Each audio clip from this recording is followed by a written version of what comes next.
সবাইকে বলবো একটু সাবস্ক্রাইব করো। কেন বিজনেস গ্রোথ নিয়ে যেটা আমি বলছি এটা শুধু আমাদের নয়, আপনাদেরও আছে। At the end of the day আমরা যেটা দেখি আমার ব্যাংক অ্যাকাউন্টে কত টাকা এলো, এবং সবচেয়ে বড় বিষয় টাকা না থাকলে টাকা পরিমাণ যেভাবে মানুষের কাছে থাকে সেইভাবেই তার স্ট্র্যাটেজি, তার প্ল্যানিং সব কিছু হয়। তো এখন এই বিষয়টাকে বলার আগে আমি একটু বলে দিচ্ছি, এমএসএমই এই কথাটা আপনারা অনেকেই শুনেছেন। ভারতবর্ষের বিজনেসটাকে আমরা চারটে ভাগে ধরুন ভাগ করে থাকি। একটা হচ্ছে মাইক্রো স্কেল ইন্ডাস্ট্রি, একদম ছোট। তারপর হচ্ছে স্মল স্কেল ইন্ডাস্ট্রি, তারপর হচ্ছে মিডিয়াম, আর তারপরটা হচ্ছে industry is a large scale, যেগুলো বড় বড় শিল্পপতিদের নাম বলা হয়। কিন্তু শুরুয়াতটা হবে, অর্থাৎ স্টার্ট আপ যদি আমরা করি তখন ওই মাইক্রো বা স্মল থেকেই আমরা শুরু করি স্টার্ট আপ। একেবারেই আমি প্রথম বিজনেস ইনভেস্ট করতে গেলাম, কোনো আমার বিজনেসের ধ্যান ধারণা নেই, আমি কোনো বিজনেসের সাথে যুক্ত ছিলাম না। আমি হট করেই চিন্তা করব যে স্মল করব বা বিশাল বড় একটা করব, মাইক্রো বিগ লেভেল ইন্ডাস্ট্রি করবো, এটা হয় না। যেটা সৌরভ গাঙ্গুলিকে নিয়ে একটা ভান্ডামি করছে। সৌরভ নিজে বলুক যে তিনি একটা ব্র্যান্ড অ্যাম্বাসেডার, কোনো একটা কোম্পানি জিন্টাল গ্রুপের ব্র্যান্ড অ্যাম্বাসেডার। তার ইমেজটা মার্কেটিংয়ে 10টা জিনিস আমরা প্রমোট করি মার্কেটিংয়েতে, এগুলো পরে নিয়ে আলোচনা করব। তার মধ্যে ওয়ান হচ্ছে ইমেজটাকে ব্র্যান্ডিং করা। সেটা সৌরভ গাঙ্গুলি তার ইমেজটাকে ব্র্যান্ডিং করছে, মানে পাত্রিকতার দালালি করছে, তার ইমেজটাকে ব্র্যান্ডিং করে ইন্ডাস্ট্রির গ্রোথ বাড়াবার চেষ্টা করছে। এটা সৌরভ গাঙ্গুলি বলুক। সৌরভ কখনো বলা উচিত নয় যে আই অ্যাম দ্য ইন্ডাস্ট্রিয়ালিস্ট। কেন ইন্ডাস্ট্রিয়ালিস্ট হতে গেলে ওই মাইক্রো স্মল আর এই থ্রু দিয়েই আপনাকে উঠতে হবে যে কোনো বড় ইন্ডাস্ট্রির ক্ষেত্রে। সেটা রতন টাটাজির বা টাটা গ্রুপ, জামশেদজি যখন শুরু করেছিলাম এই স্টেপ দিয়ে গিয়েছিলেন, যেটা এখন একটা ফরম্যাট স্কেলে এসেছে যে micro small medium and the large, সেই জায়গা দিয়ে গেছেন। জিন্ডালও তাই গেছে, আপনার আদানি আম্বানি প্রত্যেকটা ইন্ডাস্ট্রি রাতারাতি কিন্তু সে একটা বড় শিল্পের মালিক হয়নি। তাকে নয় মাইক্রো লেভেল, তাকে স্মল লেভেল, তারপর মিডিয়াম, তারপর আপনি লার্জ স্কেলে গেছেন। So that is just scenario. পশ্চিমবঙ্গের বুকে এই মুহূর্তে হচ্ছে মাইক্রো লেভেল এবং স্মল অ্যান্ড মিডিয়াম, এই তিনটেই আপনার চলছে। আর মাল্টি ন্যাশনাল কোম্পানির মধ্যে আমি বুঝি যে Ratan Tata one of the, যার মাল্টি ন্যাশনাল লেভেলে যার কিছু এখানে ফ্যাক্টরি আছে জামশেদপুরে। তো এই হচ্ছে আমাদের সিনারিও। আমাদের ইকোনমিক গ্রোথটা যেটা আমাদের বলেই যে জিডিপি গ্রোথ, আমাদের কিন্তু এই মাইক্রো এবং মিডিয়াম এরাই কিন্তু আমাদের সমাজকে বাঁচিয়ে রেখেছে। কি বলছি, মাইক্রো এবং মিডিয়াম। আমি পরবর্তীকালে আসবো, যারা বিজনেস ওরিয়েন্টেশনে আছেন একটুখানি শুনবেন, এবং শুনবেন যারা এই ছোটোখাটো পাড়াতে ছোটোখাটো প্রমোটিং করে বেড়াচ্ছেন, তা ছোটোখাটো কাজ করছেন, এটাকেও কিন্তু স্মল বা মাইক্রো লেভেলেতেই ধরি, স্মলও ধরবো না, মাইক্রো লেভেল। কেন এই কোম্পানিগুলোর ইনফ্রাস্ট্রাকচার ডেভেলপমেন্ট, আমি কোটি টাকার কাজ করলেই হলো না, কোটি টাকার পরিকাঠামো দরকার। আপনার কত ম্যান পাওয়ার আছে, আপনার ব্যাঙ্ক অ্যাকাউন্ট ট্রানজ্যাকশন ঠিকমতো রেকর্ডেড হচ্ছে কি না, এভরিথিং, আপনি কত টাকা জিএসটি দিয়ে কাজ করছেন, যতক্ষণ না আপনি জিএসটি দিয়ে কাজ করতে পাচ্ছেন, আইটি দিয়ে কাজ করতে পাচ্ছেন, ততক্ষণ সেই কোম্পানিগুলোকে কোম্পানিই ধরা হয় না। তো যাই হোক, আমি এই জায়গাগুলোকে একটু পরিষ্কার করে দিই। এবার আমরা কি করেছি, যেটা আমরা বারবার, যে কলকাতায় আমাদের রিয়েল এস্টেট, এটা অনেকটা অংশ নির্ভর করে বিভিন্ন সরকারি দপ্তর, তার মধ্যে ওয়ান অফ দেম হচ্ছে কলকাতা কর্পোরেশন। একটা হচ্ছে সার্ভিস ওরিয়েন্টেড বিজনেস, আর একটা হচ্ছে আপনার ম্যানুফ্যাকচারিং। আমি একটা প্রমোটিং করলাম ম্যানুফ্যাকচারিং এবং সার্ভিস, দুটোই একসাথে মিশে, এবং এই ম্যান, মেশিন অ্যান্ড মানি, এই তিনটের একটা ইকুয়েশনকে যদি আমরা ঠিকঠাক না করতে পারি, এই বিজনেসে আপনি দাঁড়াতে পারবেন না, ডুববেন। এবং ডুববেন মানে সেটা হচ্ছে বাড়ি ঘর দোর সব আপনার চলে যাবে।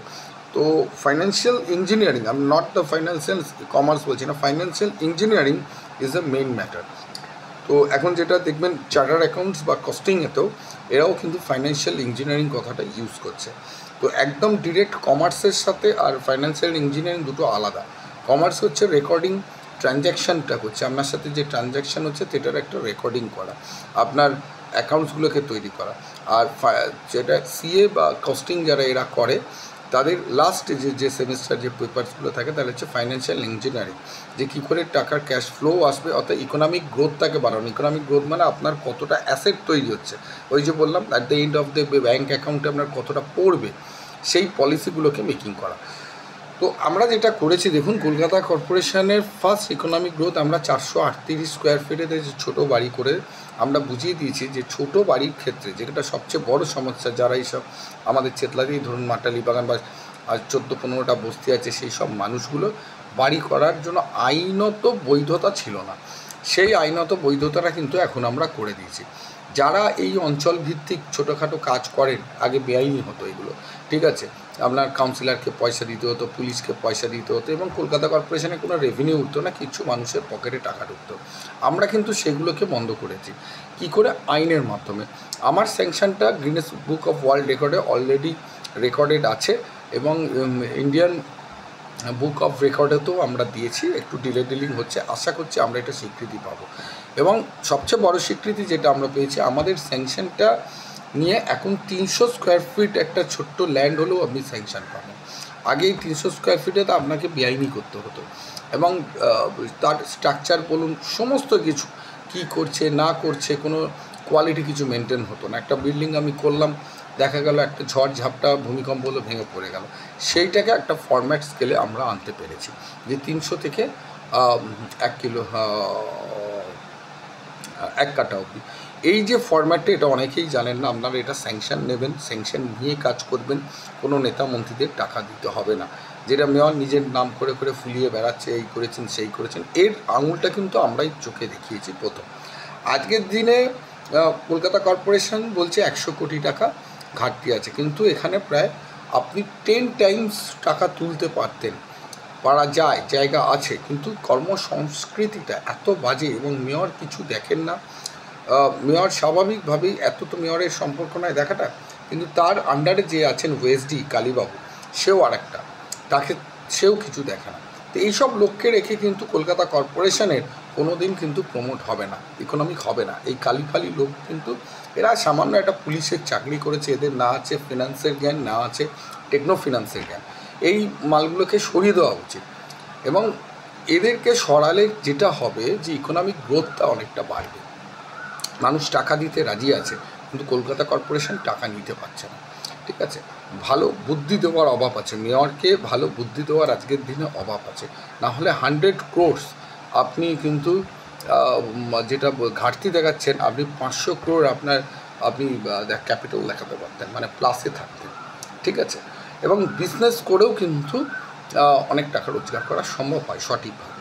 তো আমরা কিন্তু আজকের দিনে যেটা করেছি, দেখুন, অনেকে যারা পাড়ার ছেলে আছেন, যারা করছেন, কোনো দরকার নেই আপনার কোনো ল্যান্ড থাকলে, ঠিকা ল্যান্ড থাকলে সেটাকে ইজি মুভমেন্ট করে আপনি স্যাংশন করে নিয়ে কাজ করুন। ব্যাংক থেকে লোন আগের দিনে যাতে পাওয়া যায়, সেই বিষয়গুলো আমরা লড়ছি এমএসএমইর জন্য।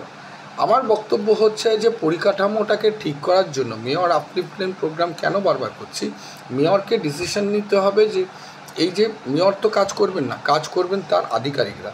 আজকে কমিশনার ইনঅ্যাক্টিভ হয়ে পড়ে আছে, সে চেয়ে আছে মেয়রের দিকে, কালীবাবু চেয়ে আছে মেয়রের দিকে, ডিপার্টমেন্টের ডিজি চেয়ে আছে মেয়রের দিকে, তাহলে কাজটা হবে না। তো তাদের দায়িত্বটা দিতে হবে। আর মেন চালাবে যে হচ্ছে প্রশাসনিক প্রধান কমিশন, আর ওএসডি, এদের মধ্যে একটা সমঝোতা থাকতে হবে। এই ওএসডির শুধু যদি পকেট ভারী করার চিন্তা করে, পকেট সবাই, মোদি কী করছেন না, মোদি আরও বেশি পকেট ভারী করছে, বাট বিজনেসদের ফ্রি হ্যান্ড দিয়ে। আর এই কালীর মতো লোক যারা আমরা কথা বলতে চাইছি, তুমি এসো, তুমি বসো, কী করলে আমাদের বেরোবে। আমরা কটা কলকাতা শহরের এলবিএস ফার্ম আছে যারা 4 লাখ টাকা আপনার জিএসটি দিচ্ছে পার কোয়ার্টার, তার মানে আমাদের কাজের ভলিউমটাও সেই। সুতরাং প্ল্যাটফর্মটাকে আমাদের তৈরি করতে হবে। তো মেয়র আপলিফমেন্ট প্রোগ্রাম, মেয়রকে বুঝতে হবে যে এই কালীপালির মতো লোককে দিয়ে কিন্তু চলবে না, আপনি বিপদে পড়বেন, বারবার আপনি বিপদে পড়ছেন। একটা ভালো লোককে রাখুন যার স্পাইন আছে, এবং যে আইএএস অফিসার বসে বসে আপনি তাকে মাইনে দিচ্ছেন। আজকে আপনি চিন্তা করুন, যদি এটা কোনো কোম্পানি হতো, কর্পোরেশনকে 2 কোটি 3 কোটি টাকার কাছাকাছি তাকে মাইনের বাবদ দিতে হচ্ছে তার স্টাফদের, আর রেভিনিউ উঠছে 100 কোটি টাকা বা 150 কোটি টাকা, তাহলে লস। তাহলে এই যে আইএস ফাইএস অফিসারগুলোকে, এই কালীর মতো লোককে রেখে আমার লাভটা কী? এটা যদি মেয়র নিজের কোম্পানি হতো তো মেয়র আগেই ওকে তাড়াতো, ছাড়িয়ে দিত।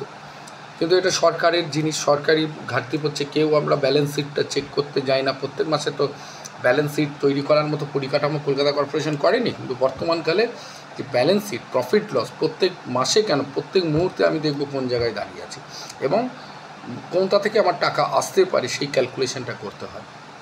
তো যাই হোক, এই মেয়র আপলিফমেন্ট প্রোগ্রামে আজকে সবচেয়ে বড় কথা হচ্ছে এদেরকে তাড়ানো। দয়া করে, এরা পারবে না চালাতে। আপনার তো ঘাটতি হবে, বদনামটা কিন্তু আপনার হচ্ছে মেয়র সাহেব। তো এইটাকে দেখুন, প্রচুর ফাইল পড়ে আছে যেগুলোকে ধরুন আমার 20টা ফাইলে শুধু অ্যাসেসমেন্ট জিআর তৈরি করবে, জিআর যে ভ্যালুয়েশনটা যেটা বাড়াবে সেইটা করতে আজকে বিরিয়ানি খাচ্ছে, কাল আসছে না, কাল ছুটিতে করে কাল ইন্সপেকশন করছি না। আপনার 1 কোটি টাকা আপনি এই সপ্তাহেতে লস করলেন, 1 crore, ঠিক আছে? শুধু ডেপুটিরা কাজ করে না ঠিক মতো করে।